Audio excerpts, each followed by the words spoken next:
नमस्कार, आवाज समाचार देख रहे हैं आप और आपके साथ मैं हूं स्मिता रिशाल। वक्त हो गया है 5 बजे की तमाम अहम और बड़ी खबरों का, जिस पर करेंगे नजर। लेकिन उससे पहले नजर इस वक्त की हेडलाइंस पर। जुलाई में घटी थोक महंगाई। जुलाई में घटकर 14% से नीचे आई सस्ती हुई सब्जियां, लेकिन ईंधन और पावर हुए महंगे। महंगाई दर में गिरावट के बाद भी आपको नहीं मिलेगी राहत। कम बुआई के चलते अब चावल होने लगा है महंगा। सरकार ने 30 अगस्त को राज्यों के साथ बैठक बुलाई। देश में दूध हुआ महंगा। अमूल और मदर डेयरी ने लीटर पर 2 रुपए बढ़ाए दाम। कल से लागू होगी बढ़ी हुई कीमतें। बाजार में बुल्स का जोश है बरकरार। लगातार 6वें दिन बाजार चढ़कर बंद। सेंसेक्स 379 पॉइंट चढ़ा तो निफ्टी 127 पॉइंट चढ़कर 17,825 पर बंद। बिहार में नीतीश तेजस्वी सरकार में मंत्रिमंडल विस्तार। आरजेडी के 16 विधायक बने मंत्री तो जेडीयू के 11 विधायकों को मंत्री पद। तेज प्रताप यादव को पर्यावरण मंत्रालय तो डिप्टी सीएम तेजस्वी के पास होगा स्वास्थ्य मंत्रालय। जम्मू कश्मीर के पहलगाम में दर्दनाक हादसा। आईटीबीपी के जवानों को ले जा रही बस खाई में गिरी। 7 जवान शहीद, 12 गंभीर रूप से घायल। इंटरनेशनल सिविल एविएशन ऑर्गेनाइजेशन करेगा डीजीसीए का ऑडिट। ऑडिट के बाद एविएशन सेक्टर में भारत की रैंकिंग में सुधार की उम्मीद। महिंद्रा का ईवी स्पेस में बड़ा दांव। लंदन में पेश की 5 नई कॉन्सेप्ट इलेक्ट्रिक एसयूवी। 2024 के अंत तक आएगी पहली गाड़ी। बुलेटिन में सबसे पहले बात करेंगे महंगाई की। वो इसलिए क्योंकि महंगाई से राहत अभी दूर की बात लग रही है। उल्टा अभी आपको थोड़ी और महंगाई शायद झेलनी पड़ी और इसके लिए आपको तैयार रहना होगा। एक तो देश में दूध महंगा हो गया है। मदर डेयरी और अमूल दोनों ने दूध महंगा कर दिया है। तो वहीं दूसरी तरफ चावल में भी धीरे धीरे महंगाई बढ़ती देखी जा रही है। दोनों खबरों पर बात करने के लिए हमारे साथ है संवाददाता असीम मनचंदा और दीपाली नंदा। सबसे पहले दूध की बात कर लेते हैं दीपाली से। दीपाली, दूध कितना महंगा हुआ है और क्या कुछ खबर है दूध पर? देखिए, हर घर परिवार में दूध का इस्तेमाल रोजाना किया जाता है। मैंडेटरी या फिर एसेंशियल आइटम्स की लिस्ट में दूध शामिल है, लेकिन अब ये कल से महंगा होने जा रहा है। देश की दोनों ही बड़ी दूध कंपनियों ने 2 रुपए प्रति लीटर दूध के दाम बढ़ाने का ऐलान किया है और ये जो बढ़ोतरी है ये कल से लागू हो जाएगी। ये जो प्राइस बढ़ाया गया है ये मुख्य तौर पर गुजरात के अहमदाबाद और सौराष्ट्र, इसके अलावा मुंबई, पश्चिम बंगाल और दिल्ली एनसीआर में लागू किया जाएगा। और ये जो इंक्रीमेंट किया गया है, ये जो इजाफा किया गया है, ये अक्रॉस द कैटेगरीज किया गया है। यानी कि जितनी भी कैटेगरी में दूध है, चाहे वो टोन्ड हो, डबल टोन्ड हो, फुल क्रीम हो, सब में 2 रुपए प्रति लीटर के हिसाब से इजाफा कल से लागू हो जाएगा। तो पहले जो ऐलान किया गया वो अमूल की तरफ से किया गया दूध महंगा करने का, और अमूल के अनाउंसमेंट के बाद ही मदर डेयरी की तरफ से भी ये अनाउंसमेंट आ गया कि कल से दूध की कीमतें 2 रुपए प्रति लीटर बढ़ जाएंगी।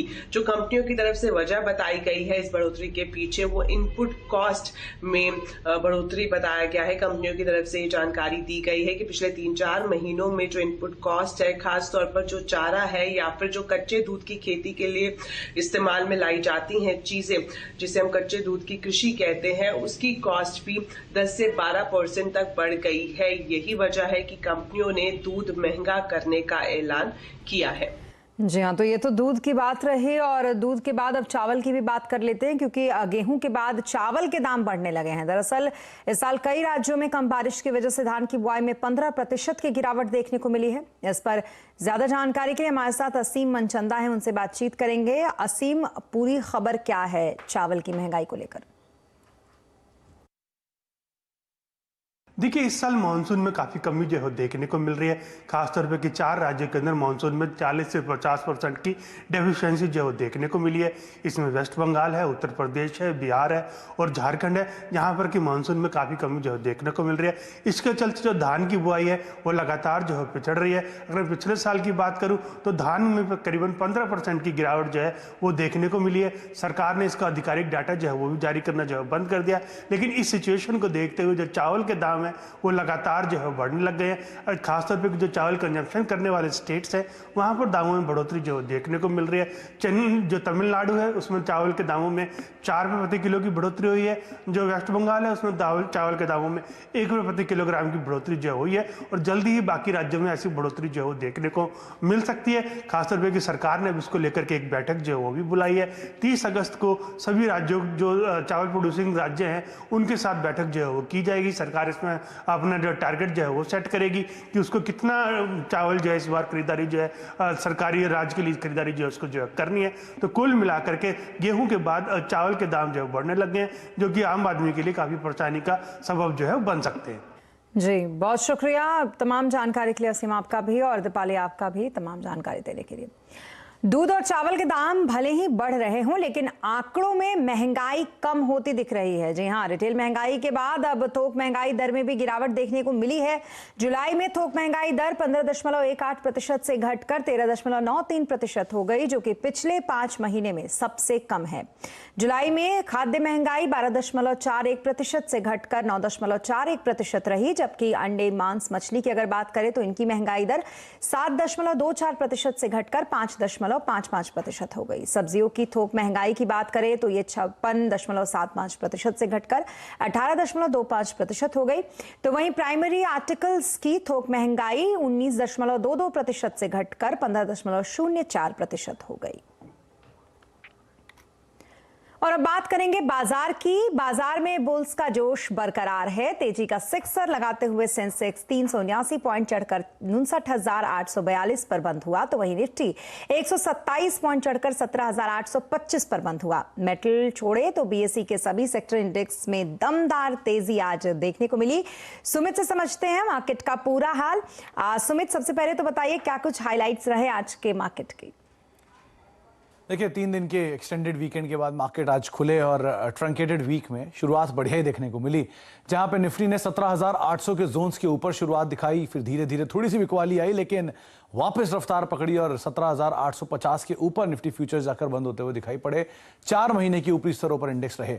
ब्रॉडर बेस बाइंग थी, मिड कैप में खरीदारी थी, स्मॉल कैप में खरीदारी थी। निफ्टी बैंक तेजी में था। रियल स्टेट स्पेस के अंदर खरीदारी देखने को मिल रही थी। ऑटो, कैपिटल गुड्स, कुछ और ऐसे सेक्टर थे जो कि तेजी के साथ पार्टिसिपेट करते हुए दिखाई पड़ रहे थे। तो अक्रॉस द बोर्ड मार्केट में आज बाइंग थी। मेटल खाली इंडेक्स एक ऐसा था जहां पर थोड़ा बहुत प्रॉफिट टेकिंग कह सकते हैं, थोड़ा प्रेशर था, लेकिन अदरवाइज आज पूरे ही सेक्टर्स में खरीदारी का जोर देखने को मिल रहा था और इंटरेस्ट सेंसिटिव स्पेस तो जोरदार तेजी के साथ कामकाज आज कर रहे थे।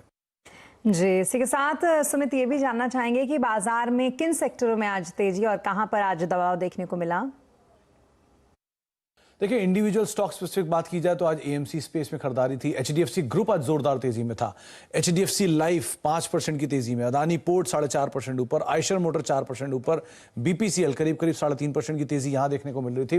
निफ्टी गिरने वाले शेयरों में ग्रासिम में प्रेशर था। हिंडाल्को, एसबीआई, भारतीय एयरटेल करीब 1 से लेकर 2% नीचे जाकर बंद होते हुए दिखाई पड़े। मिड कैप गिनर्स है मैक्स हेल्थ केयर, आज ब्लॉक डील का असर करीब 400 रुपए के स्तरों पर बंद हुआ है। स्कॉट्स कुबोटा 10% ऊपर। हिंदुस्तान जिंक और हनीवेल ऑटोमेशन यहां पर भी 6 से लेकर 7% तक का उछाल बनता हुआ दिखाई पड़ा। मिड कैप में गिरने वाले शेयरों में मन्नापुरम प्रॉफिट टेकिंग 3.5% की बिकवाली, मेट्रोपोलिस 2.5% नीचे, जी एंटरटेनमेंट और औरोबिंदो फार्मा करीब 1.5% की बिकवाली यहां आते हुए दिखाई पड़ी। इसके अलावा आज एफ&ओ गेनर्स की बात किया तो उसमें रियल स्टेट स्पेस में से फिनिक्स मिल्स, शोभा लिमिटेड, ओबरॉय, मैक्रोटेक, ये कुछ ऐसे नाम जो कि जोरदार तेजी में, in fact India bulls real estate करीब 12-13% की तेजी यहां आते हुए दिखाई पड़ी।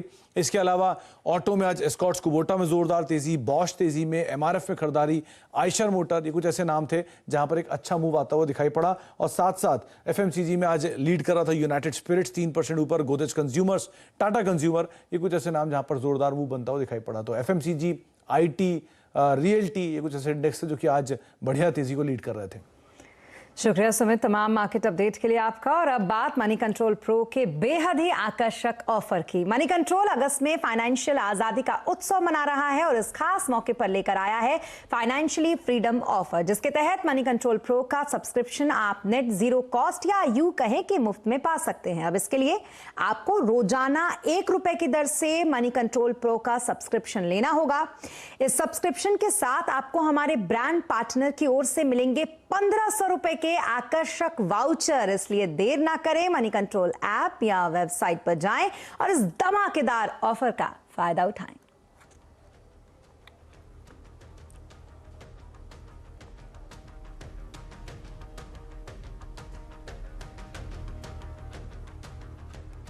और दिग्गज निवेशक राकेश झुनझुनवाला के निधन के बाद आज बॉम्बे स्टॉक एक्सचेंज में प्रार्थना सभा रखी गई। इस सभा में राकेश झुनझुनवाला को याद किया गया। 14 अगस्त को दिल का दौरा पड़ने से राकेश झुनझुनवाला की 62 साल की उम्र में निधन उनका हो गया। निवेशकों के बीच राकेश झुनझुनवाला बिग बुल के तौर पर बेहद मशहूर थे। राकेश झुनझुनवाला की नेटवर्थ करीब 40,000 करोड़ रुपए थी। उन्होंने अपनी इन्वेस्टमेंट कंपनी रेयर एंटरप्राइजेज के जरिए बड़े निवेश किए थे। साथ ही वो हाल ही में लिस्ट हुए star health and allied insurance और साथ ही अकासा एयर के प्रमोटर थे। इस कई और कंपनियों में वो प्रमोटर और बड़ी हिस्सेदारी रखते थे। राम राम बोलो शाम शाम शाम। पिछले कुछ दिनों में अलग अलग एयरलाइंस में आई खराबी के बाद अब एविएशन रेगुलेटर डीजीसीए का ऑडिट होगा। इंटरनेशनल सिविल एविएशन ऑर्गेनाइजेशन यानी कि ICAO इस साल नवंबर में डीजीसीए का ऑडिट करेगी। ज्यादा जानकारी के लिए बात करेंगे इस पर हमारे संवाददाता रोहन सिंह से। रोहन, डीजीसीए के ऑडिट के पीछे वजह क्या है, क्यों आखिरकार ये ऑडिट हो रहा है? जी, दरअसल संयुक्त राष्ट्र की संस्था है ICAO और ये हर 3-4 साल में हर देश में जाके एक एविएशन ऑडिट करती है। और अभी जो हमें सूत्र बता रहे हैं कि इस साल नवंबर में भारत के सिविल एविएशन रेगुलेटर DGCA का ऑडिट होगा और उसके लिए तैयारी भी की जा चुकी है। दरअसल ये जो ऑडिट होता है ये काफ़ी महत्वपूर्ण इसलिए माना जाता है क्योंकि इसका असर तमाम, क्योंकि सारे जितने भी देश हैं सब पर मान्य होता है। इसकी रिपोर्ट काफ़ी अच्छे से पढ़ी जाती है और जो एयरलाइंस हैं वो जब अपना एक्सपेंशन करना चाहती है, अलग अलग देशों में ऑपरेशन करना चाहती हैं, तो इस ऑडिट को आधार बनाया जाता है। तो नवंबर में इसके ऑडिट किया जाएगा इस बार डीजीसीए का। उनके अधिकारी यहाँ पे आएंगे और जो 3-4 जो मुद्दे हैं जैसे कि एयर ऑपरेशंस हो गया या फिर एरोड्रम हो गया या फिर नेगोशिएशन हो गया या फिर जो इससे जुड़े नियमन है वो सही है या नहीं, इन तमाम विषयों की जो है बारीकी से जांच की जाएगी और उसके बाद अपनी रिपोर्ट बनाई जाएगी। इसमें बताना चाहूँगा कि जो आखिरी ऑडिट हुआ था वो 2018 में हुआ था और उसके बाद जो रिपोर्ट थी वो बहुत अच्छी नहीं थी भारत के लिए। हालांकि उसके बाद भारत ने कई जो क्षेत्र है उसमें सुधार किया और इसी साल USFA जो एक और बहुत महत्वपूर्ण संस्था है सिविल एविएशन से जुड़ी, उसने भारत डीजीसीए का ऑडिट किया था और उसमें भारत को अच्छे नंबर मिले थे, बल्कि 90% से ज़्यादा क्षेत्रों में भारत कंप्लायंट पाया गया था। तो उम्मीद की जा रही है और जो सरकार के सूत्र बता रहे हैं कि चूंकि भारत ने पिछले कुछ सालों में कई सारे क्षेत्रों में सुधार किया है तो चीज़ें बेहतर ज़रूर होगी। जहाँ तक हाल की घटनाओं की बात है उसके बारे में हमने खुद डीजीसीए से बात करने की कोशिश की और उनका कहना है कि उसका कोई बहुत ज़्यादा असर नहीं पड़ेगा इस ऑडिट पर, खासतौर पर इसलिए क्योंकि ये सारी घटनाएँ रूटीन घटनाएँ हैं, बर्ड हिट की घटनाएं या वेदर से जुड़ी घटनाएं या तकनीकी घटनाएं, ये दुनिया के हर देशों में होती है और इसलिए उसका बहुत ज़्यादा असर ऑडिट पे नहीं पड़ेगा। लेकिन जो गंभीर घटनाएं हैं, बड़ी घटनाएं हैं, एक्सीडेंट्स जैसी घटनाएं हैं, उस पर ज़रूर ICAO की नज़र रहेगी और कुल मिला के ये देखा जाएगा कि आखिरकार भारत का जो सिविल एविएशन के जो नियम है या जो ऑपरेशंस हैं या जो पूरा मैकेनिज्म बना हुआ है वो सही है नहीं।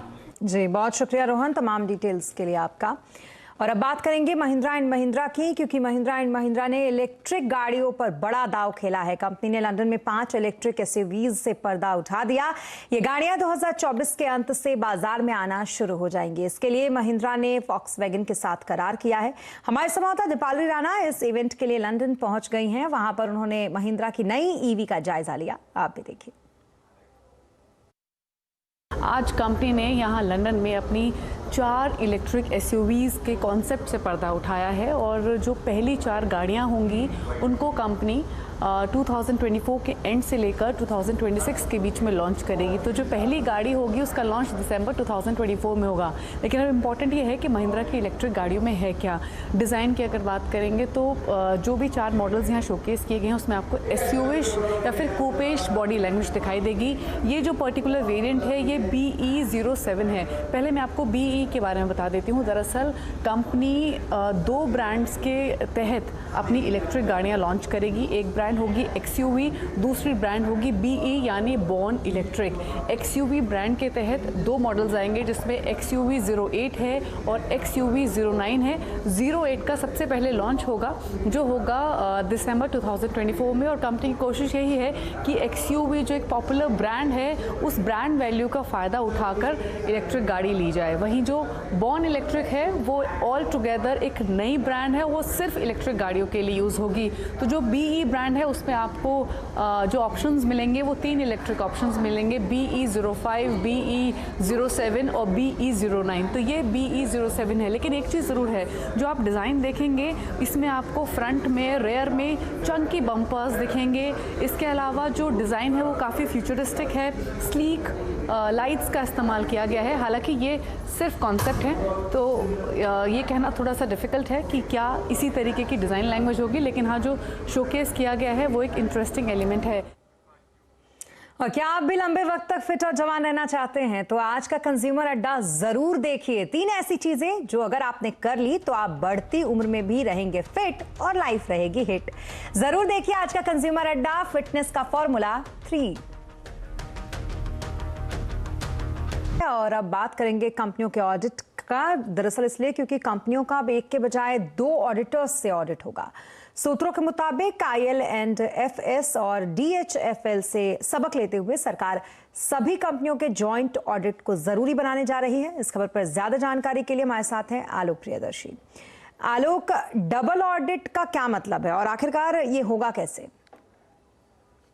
देखिए, जो पब्लिक इंटरेस्ट या फिर आम निवेशकों के हितों को ध्यान में रखते हुए सरकार जो ऑडिट के नियम है कंपनी के, उनमें बड़ा बदलाव करने जा रही है। CNBC आवाज को सूत्रों से जानकारी मिली है कि सरकार जो कंपनीज एक्ट के तहत स्टैट्यूटरी ऑडिट होता है, उसमें अब किसी भी कंपनी को एक के बजाय 2 ऑडिटर्स की नियुक्ति करनी होगी और दोनों ऑडिटर्स मिलकर कंपनीज के तमाम जो फाइनेंशियल डॉक्यूमेंट्स होते हैं, बही खाते होते हैं, उनकी ऑडिट करेंगे। इसके पीछे सरकार का मकसद यह है कि इससे जो IL&FS या DHFL में जिस तरह की लापरवाही, नेग्लिजेंस या फिर ओमिशन और कमीशन की चीजें देखने में आई, वैसी दोबारा ना हो और एक ऑडिटर दूसरे ऑडिटर के कामकाज पर नजर भी रख सकेगा। तो इस तरह से एक क्रॉस चेक होने की पूरी गुंजाइश होगी। इसके अलावा जो दूसरा बड़ा सख्त नियम इस कंप्लायंस को लेकर आ रहा है, उसमें यह है कि कोई भी ऑडिटर जो अपॉइंट होगा कंपनी के ऑडिटिंग के लिए, वो नॉन ऑडिट सर्विसेज जैसे कि HR सर्विसेज होती हैं, पेरोल से जुड़ी सर्विसेज होती हैं या फिर लीगल या एडवाइजरी सर्विसेज होती है, ऐसी सर्विसेज नहीं दे पाएगा। जो बिग 4 ऑडिटर्स हैं, उनके साथ बहुत सारी ये दिक्कतें सामने आई थी कि वो नॉन ऑडिटिंग सर्विसेज दे रहे थे और इसमें कहीं ना कहीं एक तरह से फेवरिज्म हो रहा था। तो कुल मिलाकर सरकार ये कोशिश कर रही है कि अब कोई भी ऑडिटर नॉन ऑडिटिंग सर्विसेज नहीं दे पाएगा, इस पर पाबंदी लगा दी जाएगी। इसको लेकर जो लॉ कमेटी की सिफारिश है, उस पर सरकार गौर कर रही है और इस पर मंजूरी भी दे रही है और इसके लिए ड्राफ्ट तैयार होगा और आगामी समय में जो कंपनीज एक्ट है उसमें जो स्टैट्यूटरी ऑडिट है उसको लेकर नियम बदले जाएंगे, अमेंडमेंट किया जाएगा। जी, बहुत शुक्रिया आलोक तमाम जानकारी के लिए आपका। और अब बात बिहार की। बिहार में नीतीश तेजस्वी सरकार का आज पहला कैबिनेट विस्तार हो गया। राज्यपाल फागू चौहान ने 31 विधायकों को मंत्री पद की शपथ दिलाई। महागठबंधन में सबसे ज्यादा सीटें होने के चलते कैबिनेट में भी आरजेडी का दबदबा देखने को मिला। आरजेडी के 16 विधायकों ने मंत्री पद की शपथ ली, जबकि जेडीयू के 11 विधायकों ने मंत्री पद की शपथ ली। इसके अलावा कांग्रेस के 2, हम पार्टी के 1 और 1 निर्दलीय विधायक को मंत्रिमंडल में शामिल किया गया। सबसे अहम रहा तेज प्रताप यादव का शपथ ग्रहण। उन्हें इस बार पर्यावरण वन मंत्रालय दिया गया है। इससे पहले जब पिछली बार महागठबंधन की सरकार बनी थी तब उन्हें स्वास्थ्य मंत्रालय के साथ साथ 2 अन्य मंत्रालय का जिम्मा भी दिया गया था। इसके अलावा इस बार भी विभागों के बंटवारे में नीतीश कुमार ने अपनी चलाई है। उन्होंने गृह मंत्रालय को अपने पास रखा है।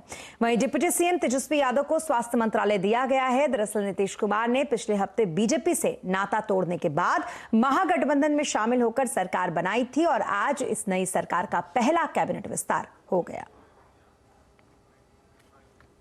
और अब खबर राजस्थान से, जहां के जालौर जिले में शिक्षक की पिटाई से दलित छात्र की मौत से अब राज्य की राजनीति गर्मा गई है। मौत का मुद्दा उठने के साथ ही गहलोत सरकार एक्टिव मोड में आ गई है। राजस्थान के पूर्व डिप्टी सीएम सचिन पायलट और प्रदेश कमेटी के चीफ गोविंद सिंह डोटारसा ने डैमेज कंट्रोल के लिए मोर्चा संभाल लिया है। कांग्रेस और बीजेपी के नेताओं के जालौर के दौरे शुरू हो गए हैं। आज SC/ST कमीशन के अधिकारी भी हालात का जायजा लेने के लिए जालौर पहुंचे। कल जयपुर में दलित और आदिवासी संगठन ने अंबेडकर की प्रतिमा के सामने विरोध प्रदर्शन किया था। दलित छात्र की मौत के बाद कांग्रेस विधायक पनाराम मेघवाल के बाद श्री गंगानगर जिला परिषद के सदस्य दुलाराम मेघवाल ने भी अपने पद से इस्तीफा दे दिया। तो वहीं पीड़ित परिवार ने खुद की सुरक्षा के लिए हथियार के लाइसेंस की मांग की है। कांग्रेस के नेता राजस्थान के पूर्व डिप्टी सीएम सचिन पायलट ने कहा है कि जालौर में दलित छात्र की मौत पर राजनीति नहीं होनी चाहिए। चाहे कांग्रेस पार्टी हो चाहे कोई व्यक्ति हो, इसमें राजनीति करना उचित नहीं है। लेकिन जो घटना हुई है उसका संज्ञान लेकर उसको उचित कार्रवाई करनी पड़ेगी और भविष्य में खासकर हमारे दलित आदिवासी समाज के लोग, भाइयों बहनों को, परिवारों को ऐसा ना लगे कि उनके लिए जो हम लोगों ने प्रावधान करे हैं वो कहीं कमज़ोर हैं, क्योंकि कहीं ना कहीं कमी होगी तभी तो लोग बार बार इस प्रकार की घटनाओं को अंजाम दे रहे हैं। और जालौर की घटना पर क्यों मचा है बवाल, कब थमेगी जातिगत मानसिकता? जवाज अड्डा में इसी पर करेंगे बड़ी चर्चा शाम 7:57 पर। और अब बात करेंगे जम्मू कश्मीर की, जहां पर एक बार फिर कश्मीरी पंडितों की टारगेट किलिंग हुई है, जहां आतंकवादियों ने 2 कश्मीरी पंडितों को पहले उनका नाम पूछा, फिर उन पर अंधाधुंध गोलियां बरसा दी। फायरिंग में एक भाई सुनील कुमार भट्ट की मौके पर ही मौत हो गई, जबकि दूसरा भाई इस घटना में गंभीर रूप से घायल हो गया। उन्हें अस्पताल में भर्ती कराया गया है। यह घटना शोपिया के छोटेपोरा इलाके की है, जहां पर आतंकवादियों ने इस घटना को अंजाम दिया। तो वहीं आतंकवादियों की तलाश में सेना ने इलाके में सर्च ऑपरेशन चलाया है। और जम्मू कश्मीर के ही पहलगाम में आज एक बड़ा हादसा हो गया, जहां आईटीबीपी के जवानों को लेकर जा रही बस गहरी खाई में गिर गई। इस हादसे में 7 आईटीबीपी के जवान शहीद हो गए, जबकि 12 जवान गंभीर रूप से घायल हो गए हैं। दरअसल आईटीबीपी के जवानों को लेकर बस चंदनवाड़ी से पहलगाम की ओर जा रही थी। इसी दौरान बस का ब्रेक फेल हो गया और बस पहलगाम के फिसलान में खाई में गिर गई। बस में सवार सभी जवानों की तैनाती अमरनाथ यात्रा में की गई थी। घायलों को एयरलिफ्ट करके आर्मी हॉस्पिटल शिफ्ट किया गया है। राहत और बचाव काम चल रहा है। बस में कुल 40 लोग सवार बताए जा रहे हैं। इस हादसे पर उपराज्यपाल मनोज सिन्हा ने दुख जताया। ये एक बहुत ही दुखद दुर्घटना हुई है। हमारे एडहॉक बटालियन जो अमरनाथ जी यात्रा के लिए डिप्लॉय थे, उसके डी इंडक्शन हो रहे थे। डी इंडक्शन के बाद पहलगाम तक जा रहे थे एक जम्मू एंड कश्मीर पुलिस के बस में। तो पहलगाम से करीब 6 किलोमीटर दूर में एक खाई में गिरी है और अभी तक जो हमारा इंफॉर्मेशन है कि 7 लोगों की मृत्यु हुई है और 8 लोग गंभीर रूप से इंजर्ड हुए हैं, जिसको अभी हम एयरलिफ्ट करके श्रीनगर के हॉस्पिटल में हम भर्ती कर रहे हैं।